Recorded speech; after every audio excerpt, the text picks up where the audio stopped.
Welcome to Everything Pro Wrestling. Everything Pro Wrestling is a show by the fans, for the fans. And I am your host, Conrad Cushman, and today we're going to be talking about my origins in pro wrestling.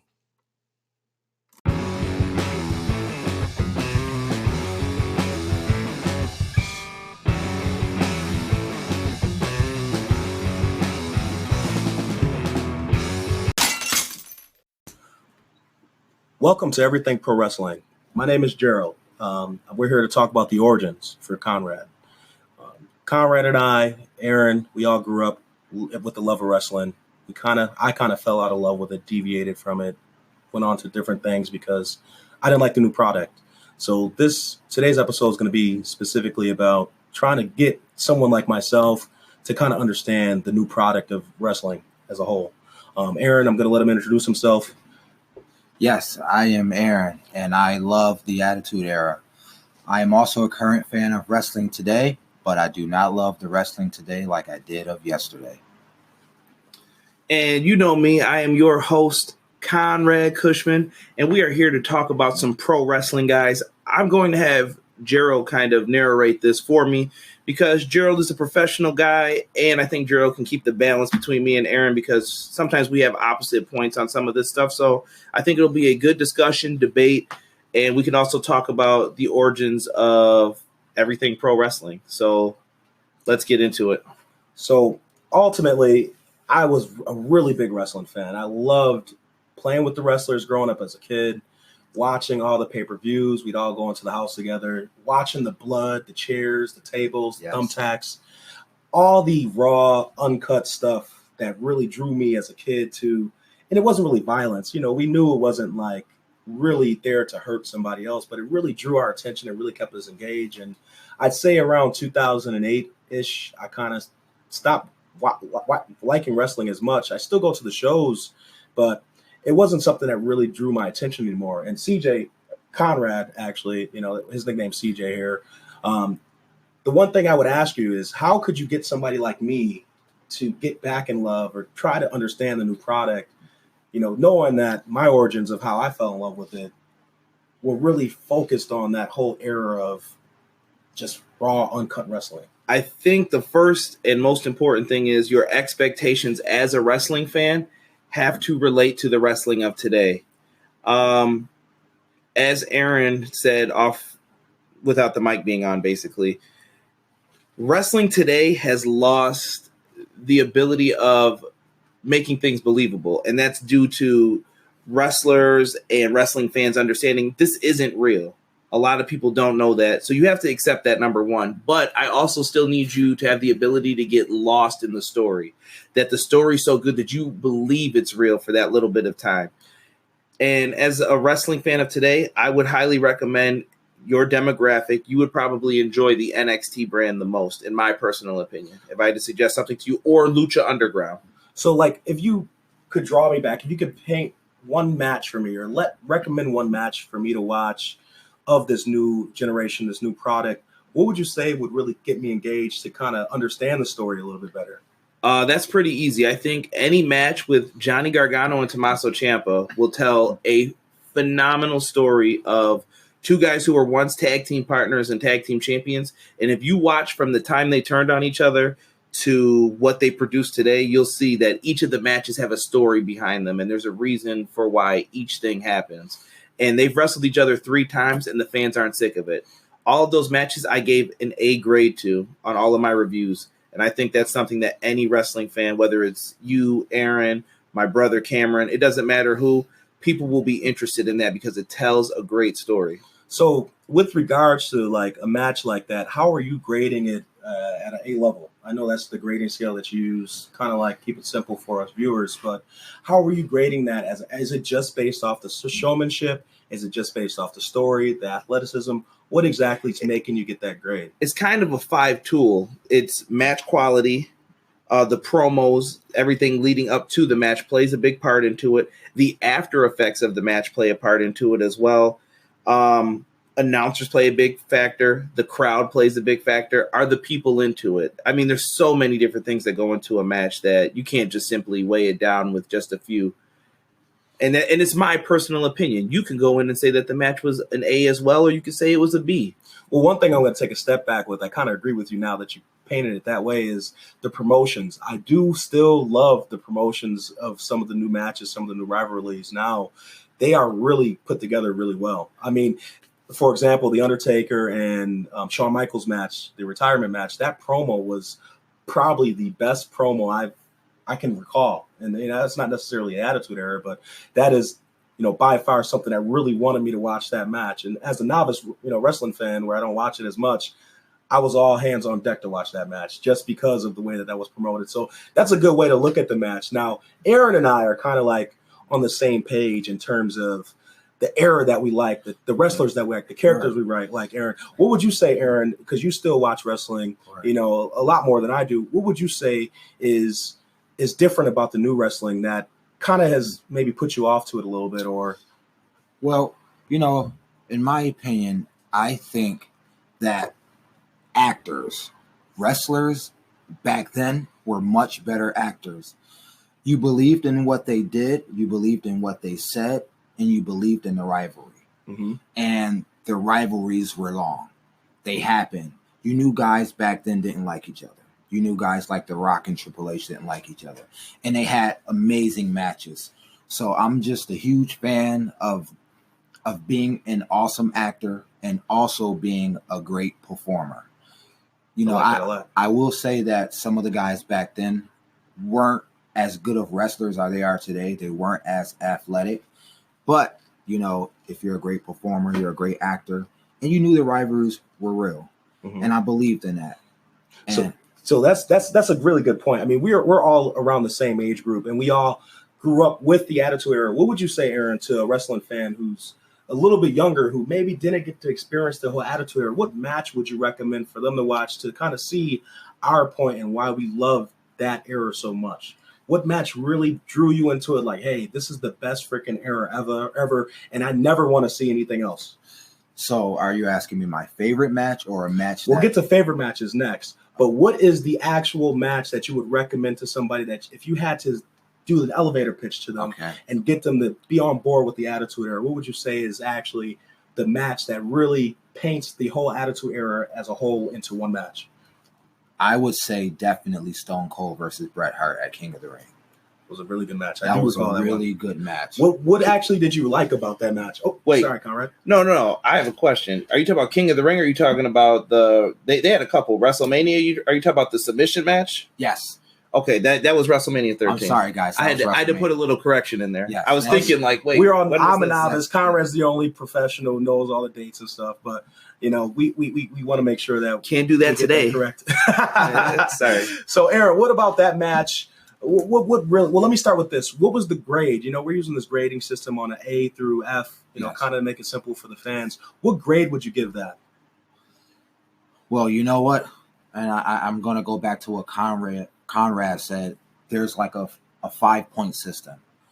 You have to be a great wrestler, great performer, great actor. You have to have the it factor, and you have to look the part. Mm-hmm. And I think those guys looked the part, especially Bret, the Hitman Hart. I believed in the Hitman. Yeah. Stone Cold, 316. I believed in when Stone Cold's music hit, you knew that it was about to be a fact. Whooping. That is a fact. You knew. That's good. And I mean, those guys were awesome. I mean, I when I watch those guys wrestle, I just get goosebumps. Mm-hmm. So to that match with Stone Cold, you're rating that. What are you giving that? You're the teacher of the class. Yes. What are you giving that? I'm gonna give that a 5. 5? Okay. 5. And on a A, B, C, D, F scale, what would you give that? On an A being the best, I'm gonna give it an A. Okay, I'd agree. Would you agree with that, Conrad? I would. I put that's probably in my top 10 WrestleMania matches. So, spoiler alert, if you ever see a video in the future, that is a top 10. Maybe even top 5 WrestleMania match. That's how crazy I'm going with it. That's a really good match. That was a good match. I do remember a few times they fought with one another. Once again, I'm not good at remember the dates or whatnot, but anytime you saw Bret Hart, you saw Stone Cold, you knew something was going down. You knew it was going to get real. You knew some bear was going to pop up from the stands and he was going to catch it. That's just I remember all of that. And maybe kind of to Aaron's point, you have to have the it factor, right? So when I look at today's wrestling, and this is just my personal opinion, a lot of the wrestlers look the same to me.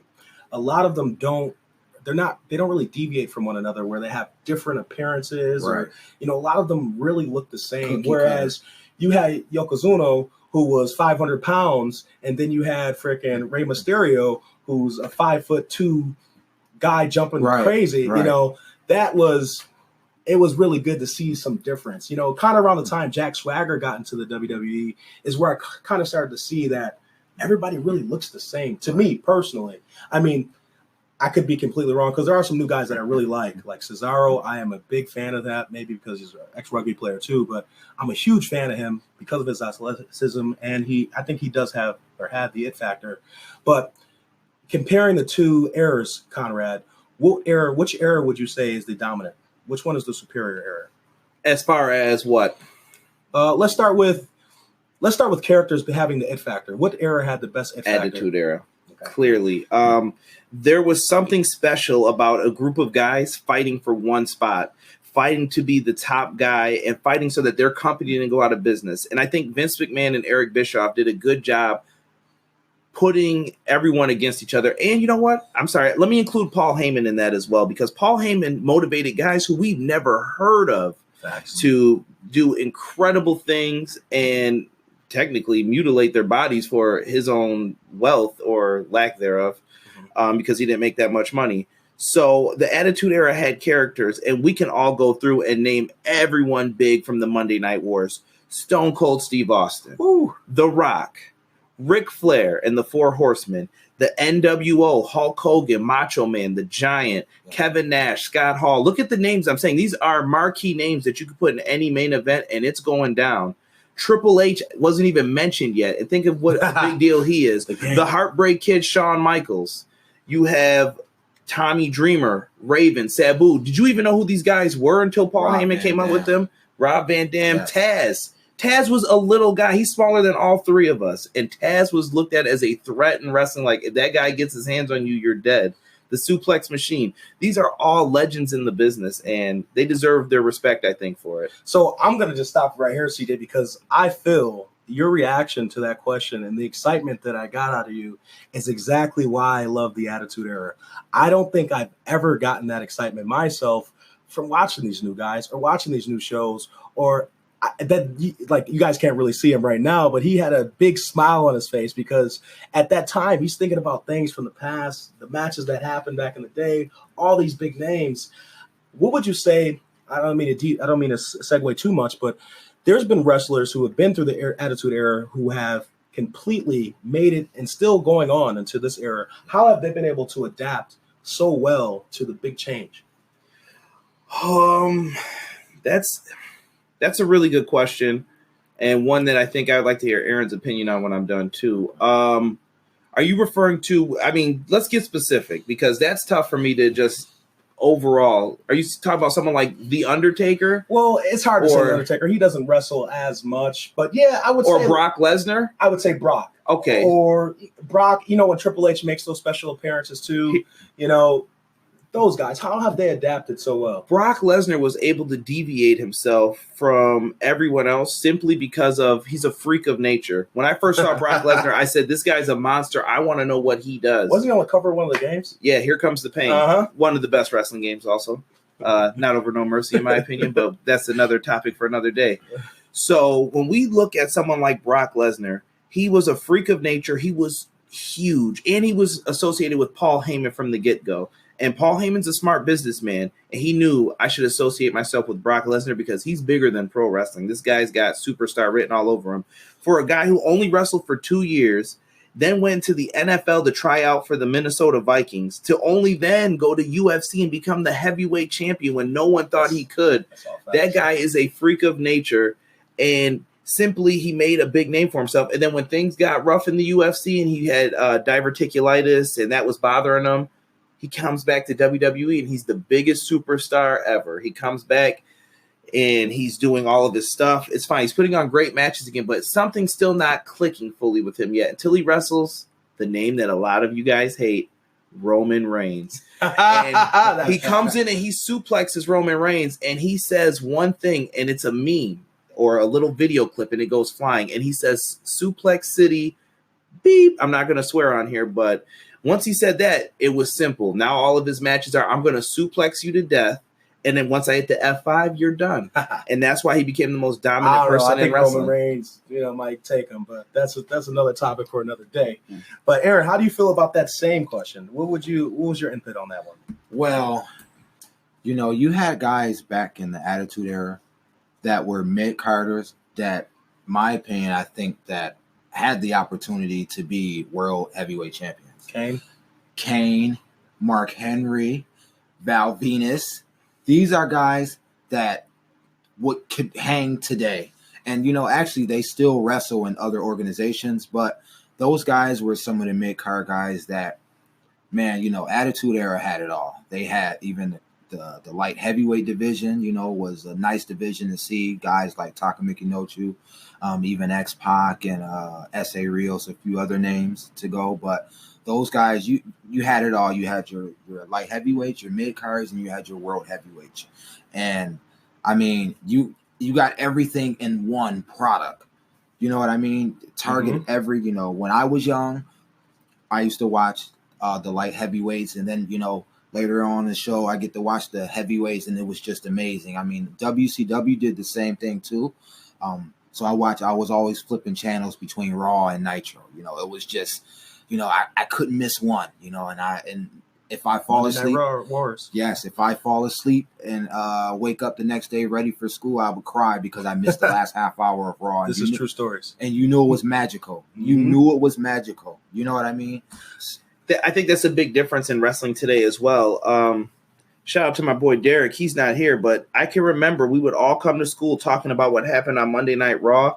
And I can tell you an episode of Monday Night Raw that I missed when I was in 6th grade from a specific example of Mankind winning the title. And I didn't believe Derek when he told me in school. And I was like, nah, that didn't happen. Did it really? And I remember it because we were talking about Billy Gunn debuted a new theme, which was that weird theme. No, not the one. That's that weird one. I'm not going to do the lyrics or anything to it because that'll get awkward. But I missed that episode of Raw, and that was because my mom just said she didn't like how the direction wrestling was going in, and you got schoolwork to do, whatever. So I missed it, and I remember that. If you asked me what happened on Raw 3 weeks ago, I couldn't tell you. Maybe if you show me the current script, I could tell you it's probably the same matches that happened from this week because they do the same repeat matches over and over and over again. So that's huge. And kind of to close off this particular topic, because there are a couple other things we want to cover. I'll give you guys a couple of seconds, couple minutes to just say why you prefer the new era over the Attitude Era specifically. What is the main reason that you like this more so than the Attitude Era? Because everything you're telling me, Conrad, is like you should be on my side with this. You should be an advocate for the Attitude Era. You should be right here with me saying what I'm saying. And here's the difference. You can love more than one wrestling company. That's what I try to get people to understand. There's people who, I love Lucha Underground and I hate WWE, or I love New Japan and I hate WWE. You don't have to be that way. I love the Attitude Era, but at the same time, I've learned to appreciate the current era. And if you ask me today, at this very moment, why I like the current wrestlers, there's only 3 letters, NXT. And it is the best. And it's very simple for me to understand exactly why that's the love of wrestling. And I'm sure when we get into our next segment, it'll be easily explained why I love it. What's up, everybody? It's your boy Prophecy from the Suplex Session Podcast, where I give my analysis on your weekly pro wrestling programming. Baby! Right now, you are listening to Everything Pro Wrestling with my good friend Conrad. Stay tuned. All right, we're back here at Everything Pro Wrestling. We had a lot of great topics that we went over, a lot of big advocates for the Attitude Era, in my opinion, which I think is the best era. But now we're going to kind of switch gears just a little bit, in terms of trying to get that same appreciation that Conrad has for the new era of wrestling and the other wrestling that's out there. Now, he said something very interesting in the last segment that I didn't even think about it. I am very biased when it comes to only loving one wrestling organization. I never even saw some of the other organizations that he mentioned until I talked to him about it. I never even cared to look at them when TNA was around. I didn't even care to even try that brand out, and I think that's a negative part on my part for doing so and being so directed towards the WWE and that organization as a whole. But what I want to switch gears to briefly is just some of these new guys. Some of these new matches. He briefly talked about some of the matches there from some of the guys from NXT, but why do you think WWE is pushing that brand so much, Conrad? Why do you think that brand is being pushed at the forefront? It's their farm system, basically. If you are a baseball fan, in retrospect, they look to those are the guys who are going to come up one day and make a lot of money for me. Think Roman Reigns was down there at one point as I don't know if he was Liaki down there or if when they called him up he was already Roman Reigns by the time it was NXT. But they knew like he's going to be one of our big players, so we need to have him taken care of. A lot of people don't know that the Shield was originally, when asked by CM Punk, Cassius Ohno, Dean Ambrose, and Seth Rollins were going to be the three. If when they asked Punk's opinion, but they said we want Roman Reigns in it because Roman Reigns is our guy. They had already invested that he's going to be one of our big players. So he said, fine, whatever, but bring the other two up then. Mm-hmm. So it all worked out in retrospect. But if you look at everything else, NXT has become its own brand. It's become, when Raw and SmackDown were hard to watch, people started turning to, well, let me see what's going on this NXT show when it was on Hulu. And I saw Sami Zayn versus Cesaro, and I was like, that was an incredible match. And these guys all wrestled each other in Ring of Honor, New Japan Pro Wrestling, and they have this amazing chemistry that just can't be topped. Just like how WWE has eras, Ring of Honor has eras too. Samoa Joe is the world heavyweight champion. The Summer of Punk. If you've never seen any of this stuff, some of the storylines are borrowed in WWE because someone else did it first. Mm-hmm. I mean, that's definitely something I have to go back and try to get refreshed because I haven't seen any of those things because I've been so just, I guess you could say, stuck in my ways and stuck in my error and don't want any change from that. But, Aaron, I know you still watch a little bit. Would you agree with Conrad when he says that the NXT is that farm brand that they're trying to push these newer guys? Would you agree with that? Would you think that some of these characters, some of these wrestlers in the NXT are going to be the next big thing in WWE? Yes. I do. I have to say I do like NXT. It is very exciting. I like the guys, the matches, the over the top. I do like NXT, and I have to say I watch NXT more than the Raw and SmackDown brand. Mm-hmm. Yeah, I mean, we went to that show there at Riverworks here in Buffalo. It was amazing. I mean, just the crowd, the atmosphere, even the women's matches. I was really intrigued with. It wasn't. I'll say this: the women's match didn't just seem so sexualized. It seemed more like they were wrestling. Yes. That was such a big thing to see. Who doesn't like to see beautiful women? But at the same time, their matches were great. The match that we saw, honestly, was one of the better matches. Yeah. The tag team match between who were the four that were fighting right in the beginning? Which one? Nikki Cross? Those females? Yes. That match was really good. That was a well put together match. And there were some things there that, could have been better. But I mean, I must say that was great. Yeah. Real quick, cheap plug time. I also reviewed the NXT show. It's on my YouTube channel. It's down in the description box down below. Mm-hmm.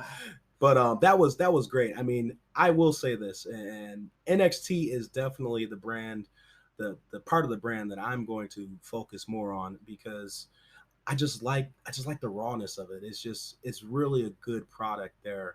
But let me ask you guys this: who would you say is the up and coming, maybe underdog from NXT that we should watch out for? Getting pushed up. Now, actual underdog, or are you talking about a main player? Let's start with main player. Who do you think is going to be a main player coming from NXT next? That's going to be the next big thing. Go ahead. You can go with who you think. Yeah, first. Go ahead. All right. You haven't really talked too much, Aaron. I like Velveteen Dream.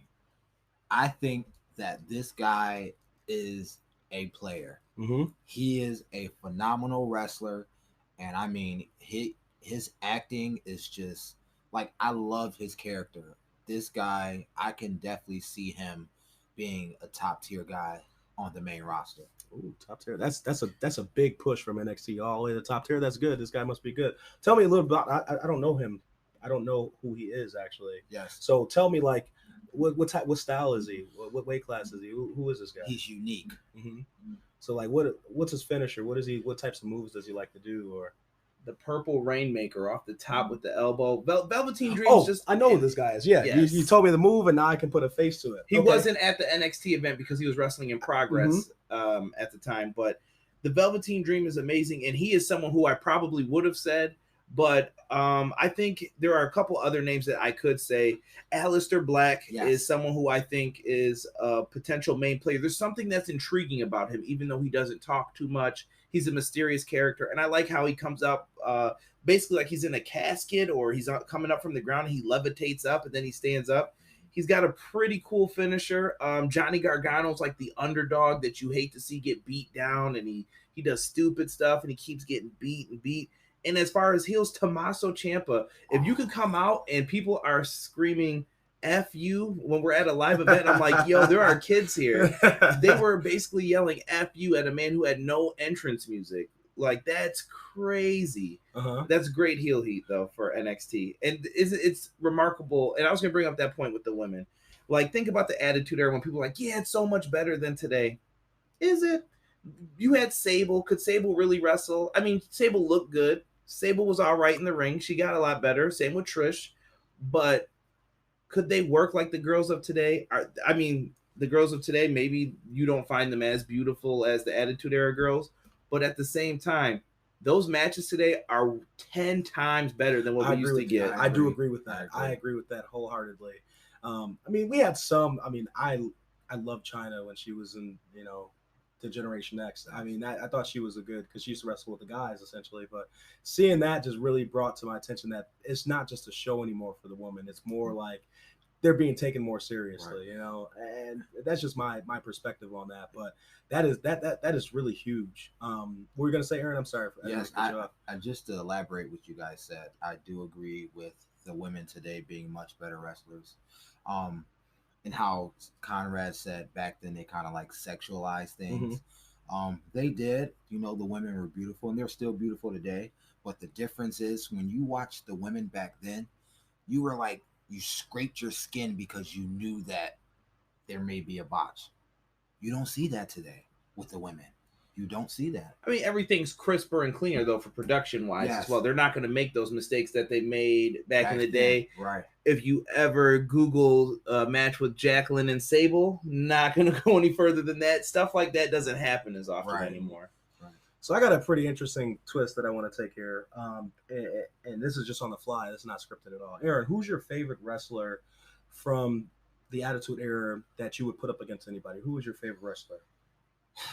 So my favorite wrestler was Hollywood Hulk Hogan. Good. We'll stop there. CJ, who's your favorite wrestler from today's era? We're just going to say Roman Reigns because I think I know where you're going with this. Okay. So we're going to book Hulk Hogan versus Roman Reigns. We're going to put them together. So how's that match playing out?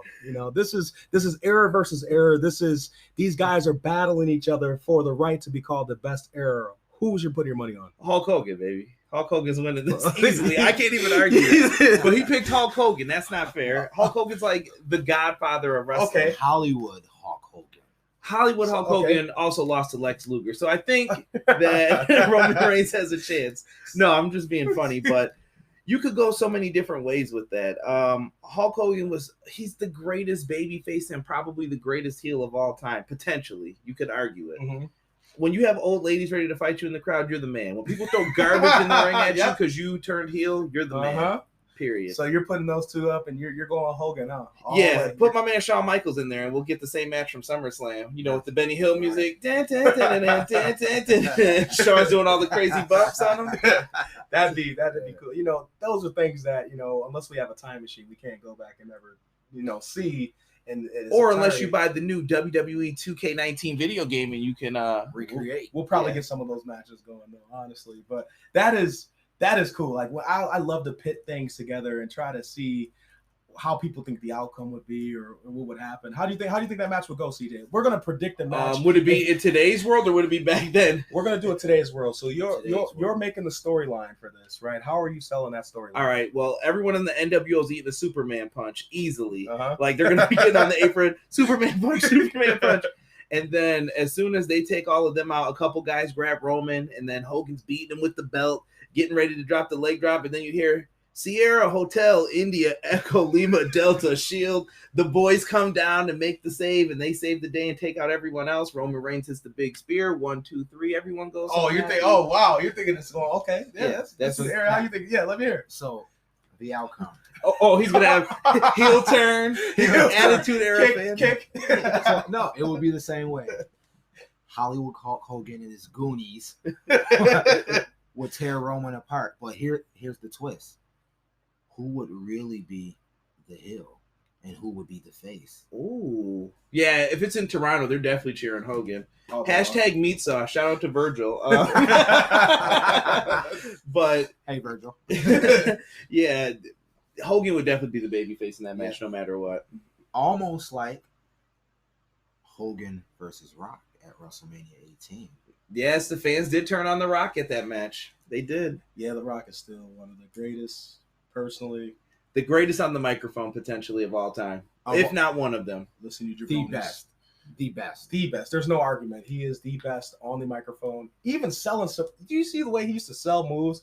I know it would be over exaggerated, but that was so cool. It To depends. see him bop up after getting stunned, fall down. How many times as a kid when you pretended that you got stunned and you did 60 flips? How many times? Yes, that's it. That's I it. think that was because it was in the SmackDown games back in the day, so you thought it was okay to do like big flips over like that. But I don't know. Sometimes the overselling seemed cartoonish to fans. Like I said, once you get older, you have like a appreciation for the art. You're like, don't do it, make it look cartoony, make it look real. So, Right. but I think that's part of the fun too. I loved it personally. So I mean that's cool. I mean that's with this show, this is by the fans for the fans. We kind of try to paint these pictures, things that we talk about on the regular. So I mean this whole episode today was about the origins for Conrad and how he fell in love with wrestling itself. CJ, how did you fall in love with wrestling? From the time that I've ever had a memory, I always watched pro wrestling. I was in the first ever preschool class at my school. Show and tell. I brought wrestlers. I remember bringing Hulk Hogan, Macho Man, Demolition. I had the little old school Hasbro action figures, and I remember bringing them. But I don't ever remember not watching wrestling. I swear to God. At what moment? I mean, I would consider you. You have connoisseurs of certain things. I consider you a wrestling connoisseur. I mean, we're sitting in his office right now. We got wrestling, stuff everywhere. Belts, videos. I mean, this guy has the network and he still has all the DVDs. That's how much he loves wrestling. So there's something more too than just always remember watching it. What drives you to watch it? I think it goes back to when we were talking about what got me into wrestling. Wrestling always grew up with me.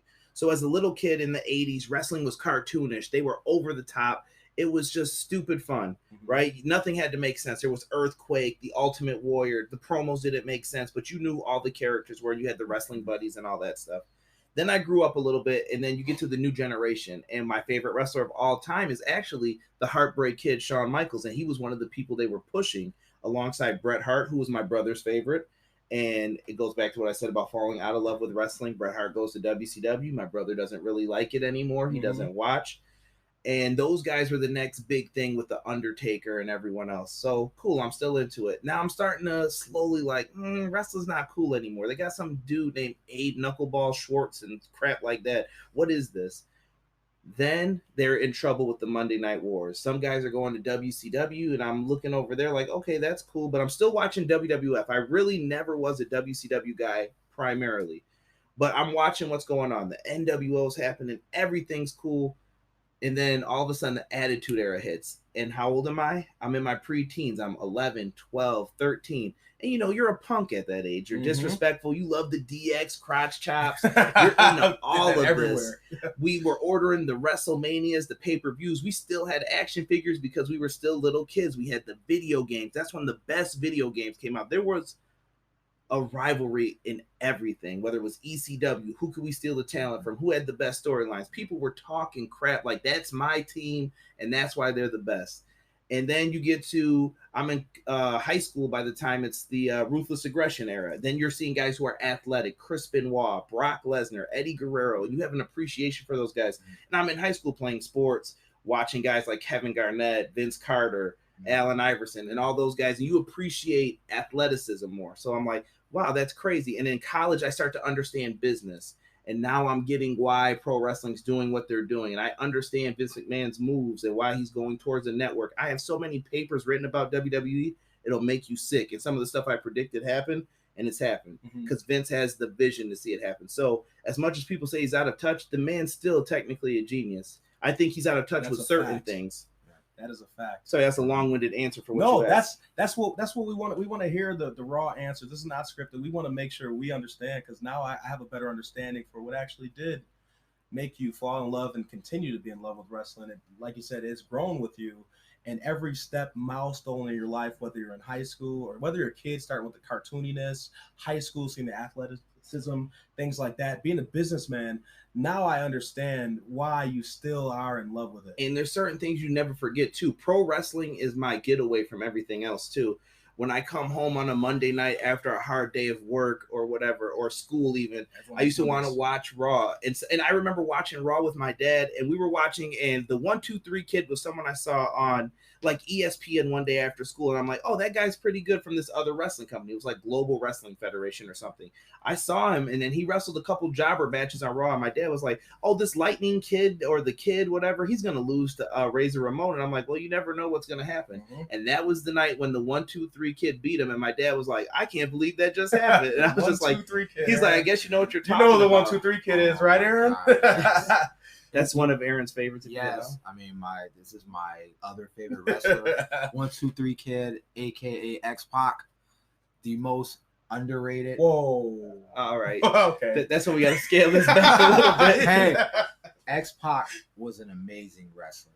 He was a good mid card. Yeah, he was a very good mid card. I think that X-Pac did not get the respect that he deserved. It's my opinion. I think being with that crew also had a factor in it, and they weren't going to let more power get to them. But. Right. So I mean, today's episode is great, and I'm going to leave this episode with a nice cliffhanger. We see the passion that Conrad, Aaron, and myself have had for wrestling. There's been wrestlers, and I'll get specifically to his name in a moment, who've had that same passion growing up and being in an organization and then leave the organization. I'm speaking specifically to this, like CM Punk, for example, like how this guy has had the love for wrestling and then has left that organization or been forced out of that organization. And maybe we'll pick up on that topic another time.